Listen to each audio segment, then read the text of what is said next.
Israel has now started bombing Rafah in southern Gaza, where 1.4 million Palestinians are trapped with nowhere to go.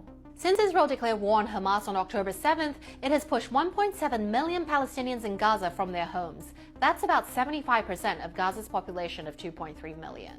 About 1.4 million of them are now crammed into makeshift tents at Rafah at the border with Egypt after Israel ordered them to evacuate there for their safety. Rafah is now the most densely populated place on Earth, with about 22,000 people per square kilometer. On February 7th, Israeli Prime Minister Benjamin Netanyahu announced that Israel was going to invade Rafah, claiming that it is the last stronghold of Hamas.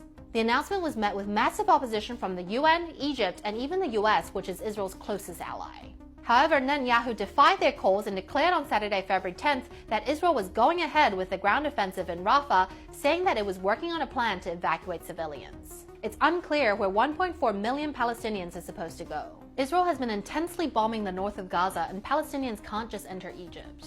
Palestinians also can't leave Gaza and go elsewhere because Israel has generally banned them from leaving, even to go to Palestine's occupied West Bank since 2007, when it illegally put Gaza under a blockade. Egypt's President Abdel Fattah El-Sisi said on Wednesday, February 7th, that Israel was attempting to forcibly expel Palestinians into Egypt. Sisi said that this would threaten peace in the region, as well as set a precedent for Israel to forcibly expel Palestinians in the West Bank into Jordan. Meanwhile, Netanyahu said on an interview with ABC News that Israel will provide safe passage for civilians wishing to leave Rafah. When pressed about where they would go, he said that there's plenty of areas Israel has cleared north of Rafah, adding that Israeli officials are working out a detailed plan.